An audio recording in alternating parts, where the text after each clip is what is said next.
Yeah.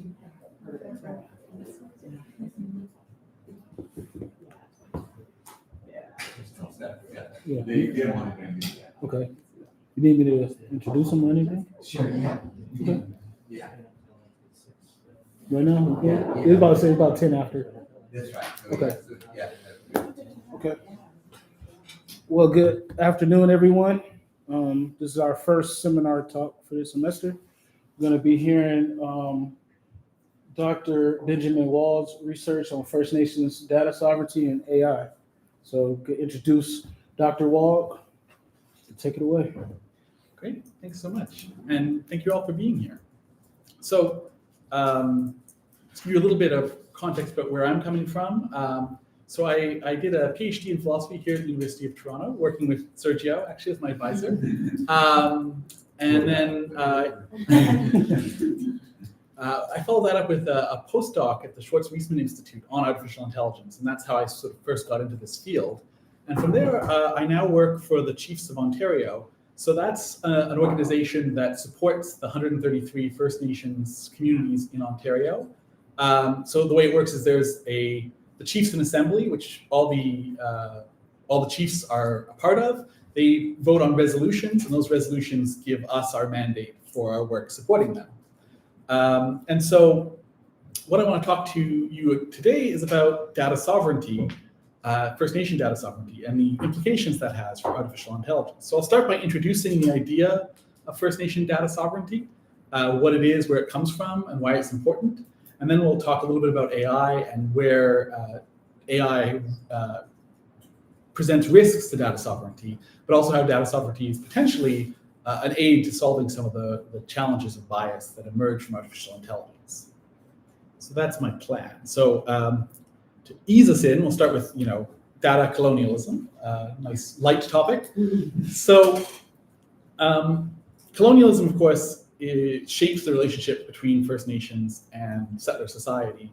But I want to draw attention to data colonialism in particular as an example of this that motivates the importance of data sovereignty. So this has been defined as a colonial model of dispossession and dominance that operates through the control of information and data that is about or was created by Indigenous people.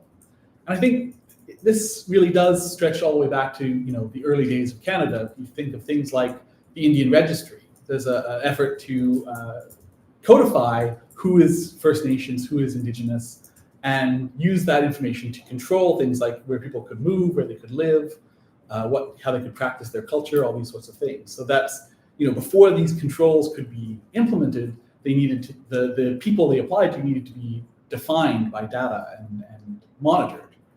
So we see this, and to this day, First Nations individuals are some of the most researched, most monitored, most data generated about them of any people in Canada. It's been noted in a lot of sources that there's sort of disproportionate amount of research and data monitoring on First Nations.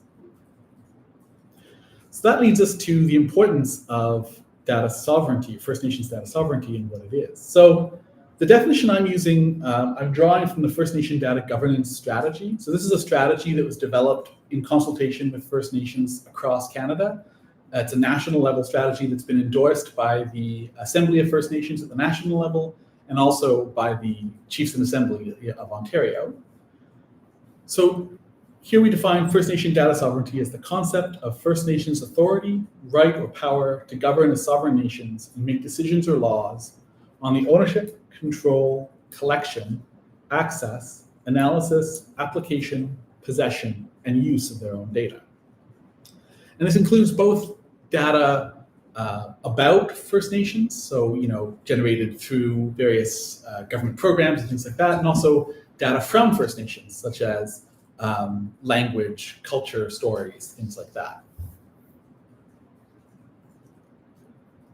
So the right to data sovereignty originates from the sovereignty of First Nations, which stretches all the way back to pre-contact to the present day. And if we look at that history, First Nations have always collected and protected their own data, whether that be in the forms of knowledge of the land and the animals, or sacred stories, language, things like that. So we want to think of data sovereignty as not some new concept that arises only in the modern age, but as something that implicitly stretches all the way back through history. And so data sovereignty is based both in the inherent rights of First Nations and their constitutional right to self-government. So those are sort of where we sort of trace the origin of this sovereignty. One of the main tools used to further and protect this data sovereignty are the OCAP principles. So OCAP is an acronym standing for ownership, control, access, and possession. So to break that down, the idea of ownership here is that communities, so First Nation communities, own data about their community in the same way that individuals own data about themselves. I think, it's sort of an open question in what sense individuals do own data about themselves, but we clearly have a sense that individuals have rights to data that originates from them. And the idea here is that is currently not necessarily recognized the way that extends to communities. So it's important to note here then that data sovereignty applies even to data that has been de-identified, that has no person identifying information if it still identifies community membership, right? Either as First Nations or more specifically as members of a particular First Nation community. So control speaks to First Nations having a right to control how their data is collected, analyzed, governed, and used. Access is two parts. One is speaking to controlling, who has access to their data, but also importantly speaking to a right to access data about themselves. And it's actually been remarkably difficult for First Nations in many instances to get access to data being collected about them by other parties. And this data is often needed for self-government, for advocacy, for various sorts of purposes. And finally, possession, that speaks to a right to physical possession of data, so like the infrastructure on which data is held. And it's identified as sort of a primary means by which these other rights can be safeguarded and ensured. It's also certainly, I think, the most difficult of these three in practice in many cases. So that's where these principles come in, and they originate from the Regional Health Survey, which was a survey we'll discuss in a little bit in more detail, but it's a good example of data sovereignty in action. So these principles are articulated in terms of rights holders, which I think is a key concept for First Nation data sovereignty. So rights holders, we are here referring to First Nation governments and by extension, First Nation citizens. So for a local project involving one or a few communities, the rights holders would be the band councils, for instance. For a province-wide project, the chiefs and assembly would be the rights holder. And I think it's important, the reason I sort of emphasize this is that while there's sort of a growing awareness in government and sometimes in other sorts of areas that First Nation data sovereignty is something that people need to be aware of, often the people who are being consulted are not the rights holders themselves. So organizations will think because they have a few First Nations individuals on a board or on a committee that those individuals can license the use of that data, or perhaps they'll consult with a First Nation run organization. But none of these are the rights holders, right? These don't speak on behalf of the community in the same way that you or I can't speak on behalf of Canada as a community. The other caveat I want to make is that OCAP is a set of principles specifically for First Nations. It's not a pan-Indigenous concept. Other Indigenous groups within Canada and around the world have developed their own data sovereignty principles and priorities. So it's important to recognize that the differences between different Indigenous communities and their sort of the priorities they may have around data. But it is interesting to note that OCAP was one of the first set of principles and that has served as inspiration to many of these other Indigenous communities, in particular the international Indigenous data sovereignty sort of movement. So the First Nations were sort of trailblazers in this respect.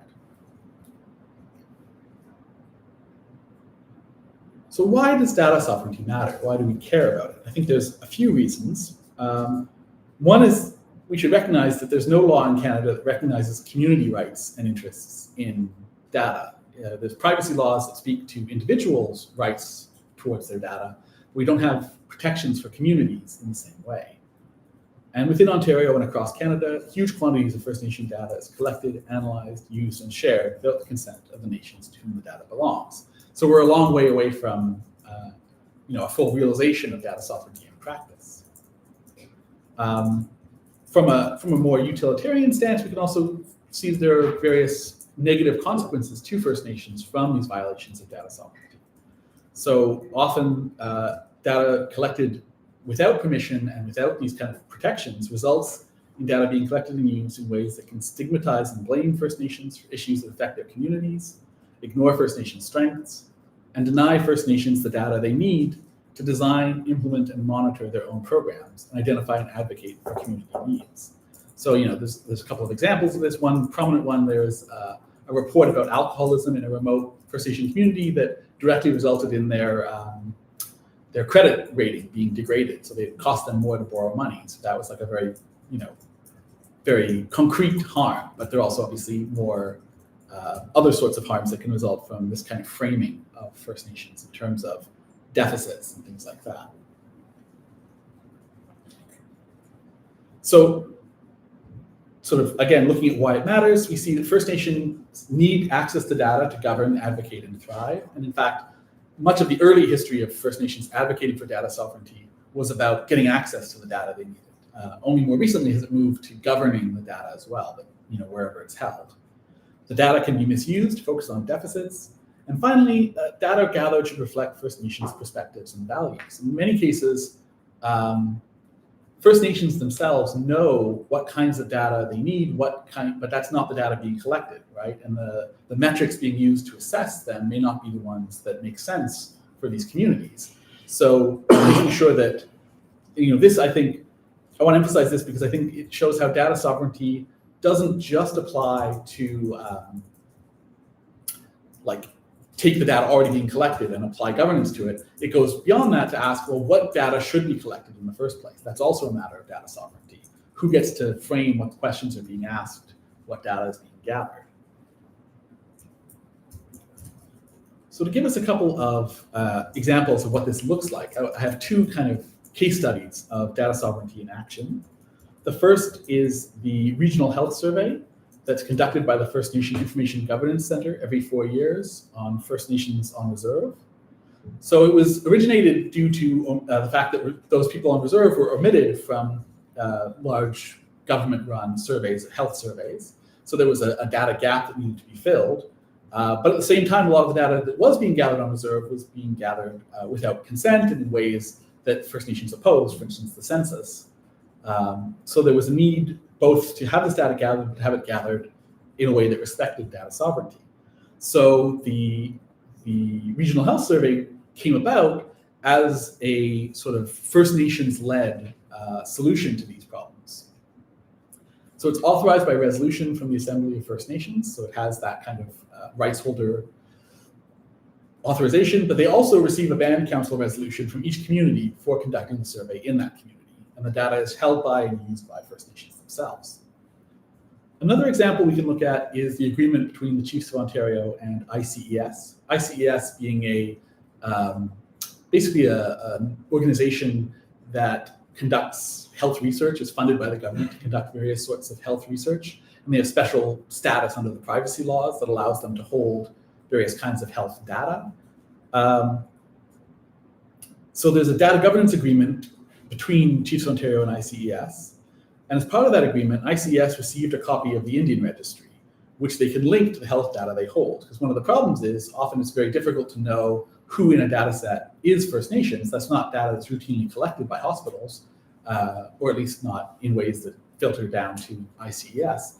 So by linking the data in the Indian Registry to the health data ICES holds, you can create much more valuable and accurate data on First Nations health. But of course, that's very sensitive data. It needs proper protection. So part of the agreement is they commit to protecting community-level First Nation data with the same safeguards they use for personally identifying information. So they sort of take those same protections and apply them to the community-level data as well. And also, all requests to do research involving First Nations data has to receive approval from the First Nations Data Governance Committee. So there's an authorized group that assesses all the proposals. They can, request they be changed in various ways, and their consent is required for the research to go forward. So that's another example of, what data sovereignty can look like. Again, it's, in some ways it's still not the ideal case because the data is still held by a third party, sort of on behalf of First Nations. There's still that possession, always the trickiest part of OCAP. That's not, not realized yet, but it does, have a lot of very positive features, and does, I think, do a good job in the interim of advancing, access to data in a way that protects data sovereignty. So moving to relate this to artificial intelligence. In particular, I want to focus on machine learning as a subset of artificial intelligence. So just as a very high-level overview for people who might not be familiar, machine learning refers to systems that are capable of learning their own rules from training data. And many of them, especially the large language models that have taken up so much attention in the last few years, require huge quantities of data to train the models. And often the results can't be explained even by the designers. They're so-called black box systems because the kinds of patterns these systems are picking up on are just not the kinds of things human beings are capable of understanding or grasping when we look at them directly. Similarly, generative AI is a subset of machine learning and refers to AI systems that can generate their own content based on a prompt, so in the form of writing, images, or video. Things like ChatGPT, DALL-E, and Microsoft Copilot all fall into these categories. And I think it's interesting, this is even out of date already, this slide, but to note the speed with which these technologies have advanced. So, we have a chart here that shows really staggering increases in reading comprehension and language understanding just over a very short pace of time, to the point where they're exceeding human beings on certain benchmarks. And of course, these systems are still far from general purpose intelligences, but they are capable of outperforming humans on specific benchmarks. And we see on the other side a set of images generated by artificial intelligence. From 2014, we get very blurry, black and white, to 2019, where we're getting clear images with background, to 2022, where even very outlandish prompts can be accommodated and generate an image. So what's the problem here? Well, first of all, the training data for AI systems often includes First Nation data gathered and used without permission. Generative AI systems are being trained on First Nation stories, art, and culture scraped off the internet. And more specialized forms of machine learning will also often use First Nation data for training and to check for bias. So, in cases where the data is available, it's often going to be used for these purposes. And it runs all these risks we previously discussed in terms of using that data without the proper permission. I think there's also interesting concerns we might have around the outputs of generative AI, not just the inputs. So, here's an image that was AI generated and clearly is being inspired by, either First Nations or Native American sorts of, data from these sorts of sources. And the legal status of the output is very unclear. People aren't sure whether it can be owned by the person who owns the AI or whether it's sort of public domain, but none of the proposed approaches consider First Nation data sovereignty as part of that consideration. So we have a sort of a gap on the output end. And a third potential issue I want to draw attention to is by something sometimes called the mosaic effect, which is the fact that by combining different data sets, each of which individually has been de-identified, you can sometimes re-identify people and generate personally identifying information. So what this means is that you might have a data set that doesn't actually contain any First Nation identifiers, but when combined with other data sets that are maybe publicly available that themselves similarly don't contain that identification, you can combine them in ways that identify who in the data set is First Nations. And so there's now a sort of broadened range of data that we might need to be concerned about data sovereignty with respect to, that we previously thought wasn't sensitive in this way. And this relates to AI largely because artificial intelligence is so effective at combining these huge data sets and finding patterns that human beings may not be able to recognize. And so this increases the risk of re-identification. So these are all cases where I think data sovereignty is implicated by artificial intelligence.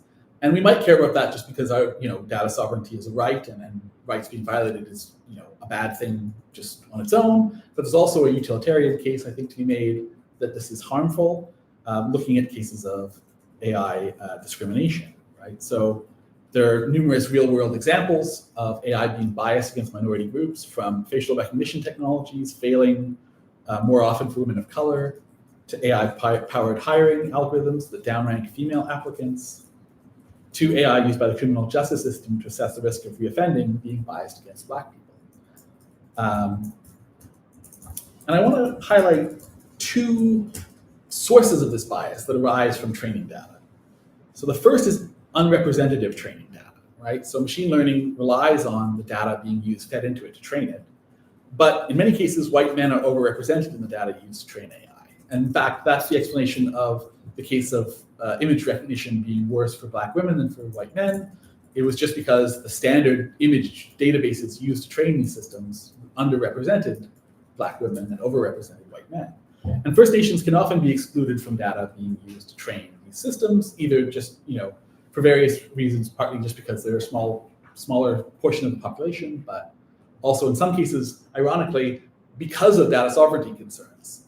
So actually, I've seen cases of government deciding to omit First Nation data, not from AI directly, I don't have examples of that, but from large-scale research projects that are going to be used to make important decisions about funding because they're concerned about data sovereignty. But of course, that's not a solution to data sovereignty. It's its own data sovereignty concern, because now you're making decisions without considering the needs of First Nations. The second source of bias from training data is biases in the training data itself. So rather than omissions, you have directly biased data. So people are biased, their biases get reflected in the training data. AI learns these same biases. So for example, the AI hiring algorithm, I think the plausible story about how that became discriminatory against women was that it was trained on CVs submitted to, I believe it was Amazon, the tech company, and tech companies have a habit of hiring many more men than women. And so when the AI system was sort of looking at, okay, what characteristics did successful applications have? One of the things it learned is that maleness was one of those attributes that successful applicants had. And so without ever being told that, it wasn't even told the gender of applicants, it was able to infer that from things like attending a women's college or things like that. It was able to sort of decide this was a factor that spoke against those applicants. And generative AI has these same sorts of biases.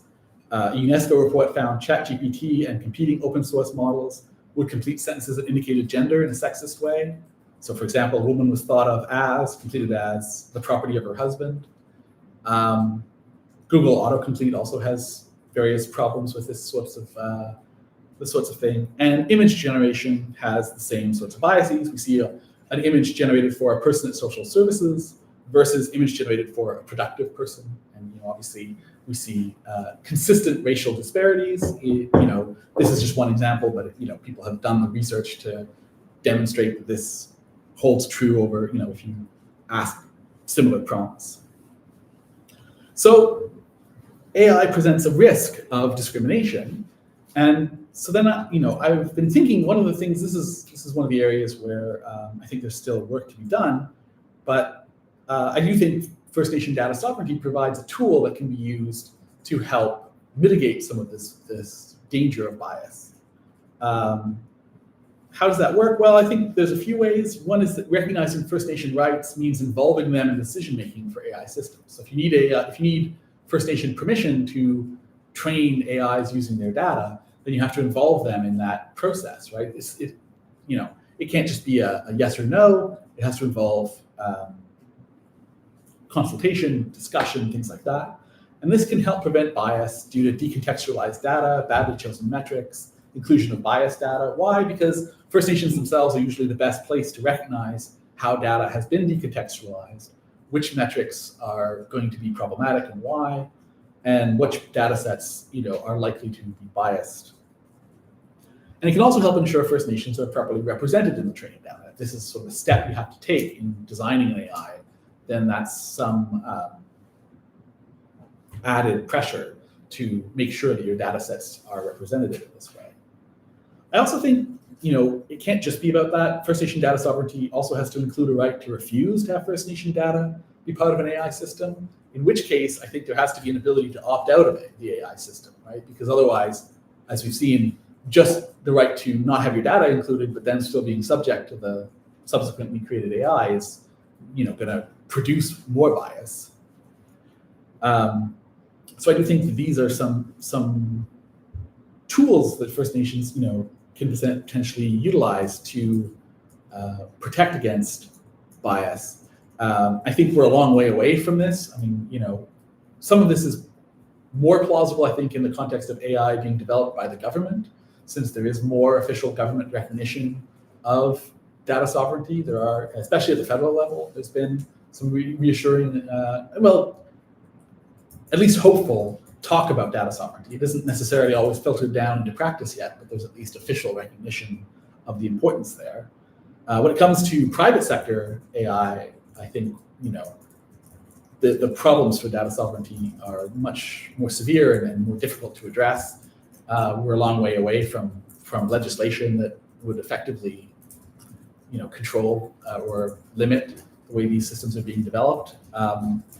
But the other things I've been looking at lately are opportunities for First Nations to perhaps develop their own artificial intelligence systems that avoid these sorts of problems, that use their data in a way that is licensed by the First Nations themselves. So I know there's a group in BC that are creating their own based on open source software. And there's also interesting research going on in Montreal on First Nation language revitalization using artificial intelligence.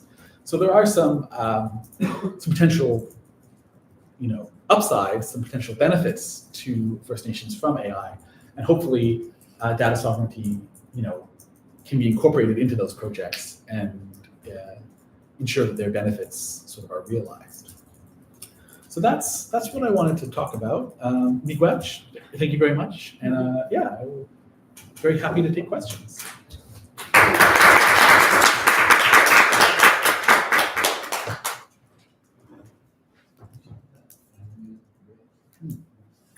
That's fine.